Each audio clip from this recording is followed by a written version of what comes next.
یا ایھا الذین آمنوا اتقوا اللہ حق تقاتہ۔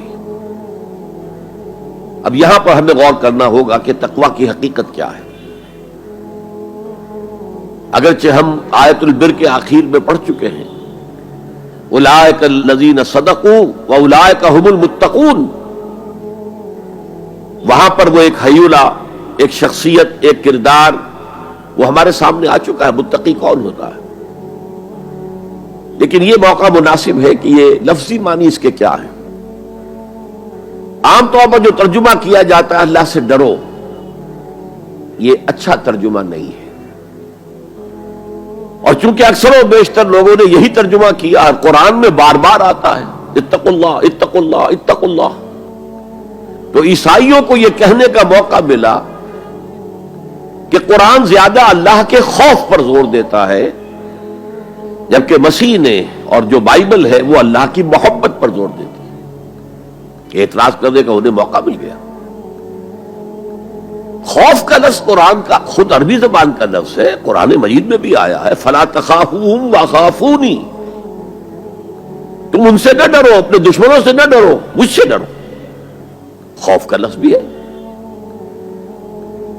یخافون یوما تتقلب فیہ القلوب والابصار، وہ ڈرتے رہتے ہیں اس دن کے تصور سے جس دن کے نگاہیں اور دل الٹ جائیں گے، قیامت کا دن، حشر کا دن۔ تو خوف کا لفظ قرآن میں ہے، عربی زبان کا لفظ ہے۔ تقوی کے معنی خوف نہیں ہے، تقوی کے لفظی معنی بچنا۔ دیکھیے وقا یقی وقایتن، اسے کہتے ہیں ثلاثی مجرد، اس میں معنی ہے وقا یقی وقایتن کے کسی کو بچانا۔ اور آپ بڑی آسانی سے یاد رکھ سکیں گے کہ جو ہماری دعا ہے،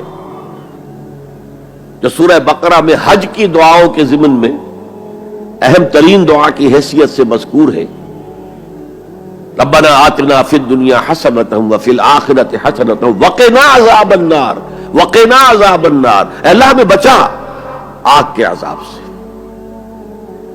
تو وقا یقی وقایتن کے معنی ہے کسی کو بچانا۔ باب افتعال میں یہ بنا ابتقا، اور واو اور تا یہ جڑ گئے، اتقا اتقا۔ اتقا معنی خود بچنا، بچنا اللہ کی نافرمانی سے، بچنا اللہ کی ناراضگی سے۔ ایک بچنا آؤٹ آف لو ہوتا ہے، out of reverence, out of respect. ایک سلیم الفطرت بیٹا چاہے گا کہ میں کوئی ایسی حرکت نہ کروں کہ میرے والد کو اس سے دکھ پہنچے، یہ بھی بچنا ہے۔ ظاہر بات ہے کہ والد کا خوف نہیں ہے اسے، یہ اس کی روش آؤٹ آف لو ہے۔ والذین آمنوا اشد حبا للہ، جو لوگ صاحب ایمان ہیں وہ شدید ترین محبت کرتے ہیں اللہ کے ساتھ۔ بلکہ ہم نے جو حقیقت جہاد کا مضمون جو ہے اس پر غور کیا، اس کے ضمن میں ایک آیت جو بڑی عظیم آیات میں سے ہے قرآن کے، قُلْ إِنْ كَانَ آبَاؤُكُمْ وَأَبْنَاؤُكُمْ وَإِخْوَانُكُمْ وَأَزْوَاجُكُمْ وَعَشِيرَتُكُمْ وَأَمْوَالٌ اقْتَرَفْتُمُوهَا وَتِجَارَةٌ تَخْشَوْنَ كَسَادَهَا وَمَسَاكِنُ تَرْضَوْنَهَا أَحَبَّ إِلَيْكُم مِّنَ اللَّهِ وَرَسُولِهِ وَجِهَادٍ فِي سَبِيلِهِ فَتَرَبَّصُوا حَتَّىٰ يَأْتِيَ اللَّهُ بِأَمْرِهِ وَاللَّهُ لَا يَهْدِي الْقَوْمَ الْفَاسِقِينَ۔ اے نبی ان سے کہہ دیجئے کہ اے لوگو، اگر تمہیں اپنے باپ اور اپنے بیٹے اور اپنے بھائی اور اپنے زوج، مرد کے لیے بیوی، بیوی کے لیے شوہر، اور اپنے رشتہ دار اور اپنے وہ مال جو تم نے بڑے محنت سے جمع کیے ہیں، اور اپنے وہ کاروبار جن میں کساد کا، سد بازاری کا تمہیں خوف لاحق رہتا ہے، مندہ نہ ہو جائے، اور تمہارے وہ مکان جو تمہیں بہت محبوب ہیں، بہت سجایا ہے، بہت عمدہ فرنش کیا ہے، اعلیٰ ترین مکان بنایا ہے، اگر یہ 8 چیزیں زیادہ محبوب ہیں اللہ سے اور اس کے رسول سے اور اللہ کی راہ میں جہاد سے، فتربصوا، جاؤ، بیٹھے رہو، دفع ہو جاؤ، منتظر رہو، حتی یاتی اللہ بامرہ، یہاں تک کہ اللہ اپنا فیصلہ سنا دے. واللہ لا یہدی القوم الفاسقین، اللہ ایسے فاسقوں کو ہدایت نہیں دیتا. تو در حقیقت یہ اللہ تعالیٰ کی محبت کے تحت ہے کہ اللہ اور اللہ کے ساتھ جو عہد وفا استوار کیا ہے، ایاک نعبد و ایاک نستعین، کہ آدمی پھونک پھونک کر قدم رکھے، کہیں میں اللہ کی کسی حد سے تجاوز نہ کر جاؤں، اللہ کی قائم کردہ کسی حد کو پھلانگ نہ جاؤں، کہیں ایسا نہ ہو کہ شریعت کا کوئی حکم میں پامال کر دوں. پھونک پھونک کر قدم رکھنا، لو سانس بھی آہستہ کہ نازک ہے بہت کام، آفاق کی اس کارگہ شیشہ گری کا، اس روش کا نام تقویٰ ہے. دنیا کا تقویٰ یہ ہے، آخرت کا تقویٰ یہ ہے آگ سے بچ جانا.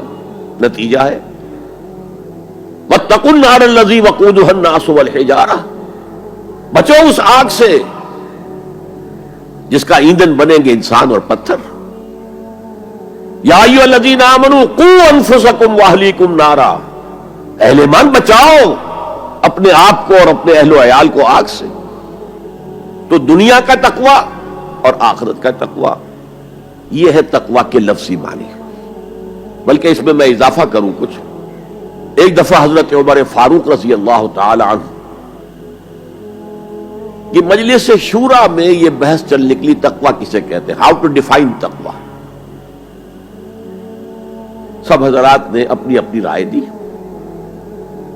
حضرت ابی ابن کعب رضی اللہ تعالی عنہ ایک انصاری صحابی ہیں جن کے بارے میں حضور نے فرمایا ہے کہ اقرأہم ابی ابن کعب، میرے صحابہ میں قرآن کا سب سے بڑا جاننے والا ابی ابن کعب ہے. وہ خاموش بیٹھے ہوئے سن رہے تھے باتیں. حضرت عمر نے خاص طور پر کہا ابی آپ نے کچھ نکاح فرمائے. اب انہوں نے کہا کہ امیر المومنین دیکھیے، اگر کبھی آپ کو کسی ایسے جنگل میں سے گزرنا پڑے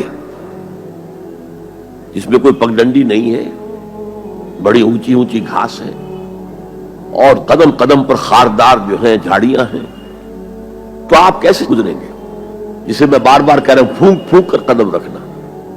دیکھ لو کہیں اس گھاس کے اندر یہاں کوئی سانپ جو ہے وہ کنڈلی مارے بیٹھا ہو، تمہارا پاؤں سانپ پر جا پڑے، یا کسی اور موذی جانور کے بل میں پاؤں جا پڑے، یا کہیں تمہارے کپڑے جو ہے وہ کسی جھاڑی کے کانٹوں میں الجھ جائیں. بچ بچ کر نکلنا یہ تقویٰ ہے. یہ زندگی ایک سفر ہے، ہماری منزل آخرت ہے. جیسے حضور نے فرمایا انما الدنیا خلقت لکم وانتم خلقتم للآخرہ، یہ دنیا تمہارے لیے بنائی گئی ہے، تمہارے لیے برتنے کا سامان ہے، لیکن تمہیں آخرت کے لیے بنایا گیا ہے، یہ تمہارا گھر نہیں ہے. تو یہ ہے تقویٰ. اور تقویٰ کی تعلیم قرآن مجید میں اتنی شد و مد کے ساتھ آئی ہے، اتنی شد و مد کے ساتھ آئی ہے، ایک ایک آیت میں دو دو مرتبہ.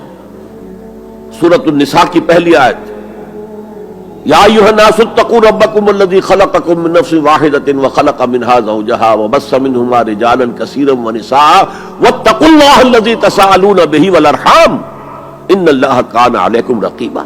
ایک آیت میں دو مرتبہ تقویٰ کا حکم. اے لوگوں، اے بنی آدم، اپنے اس رب کا تقویٰ اختیار کرو جس نے تمہیں ایک جان سے بنایا، اسی سے اس کا جوڑا بنایا اور ان سے کثیر تعداد میں مردوں اور عورتوں کو زمین میں پھیلا دیا.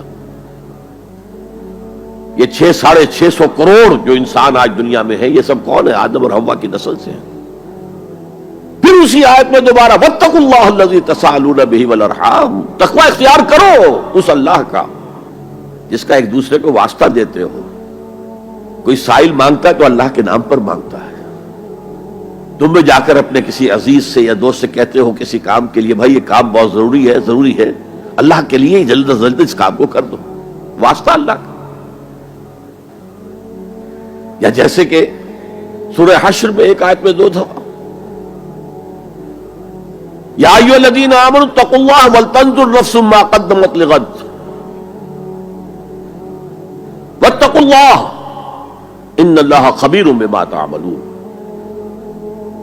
اے ایمان والو، اللہ کا تقوی اختیار کرو اور دیکھو کل کے لیے کیا بھیج رہے ہو آگے. تمہارے اعمال جو جا رہے ہیں، جمع ہو رہے ہیں تمہارے نامہ اعمال میں، وہ اعمال کون سے ہیں، اچھے ہیں یا برے ہیں؟ اور اللہ کا تقوی اختیار کرو اور دیکھو، جان لو وہ تمہارے اعمال سے باخبر ہے، بے خبر نہیں ہے. تاہم یہ الفاظ جو ہے میرے نزدیک قرآن مجید میں تقوی کی تاکید کے اعتبار سے انتہائی مؤکد مقام ہے. جیسا کہ میں نے عرض کیا، صحابہ گھبرا گئے، حضور اللہ کے تقوی کا حق کون ادا کر سکتا؟ پھر جب سورہ تغابن کی آیت نازل ہوئی تو ان کے جان میں جان آئی.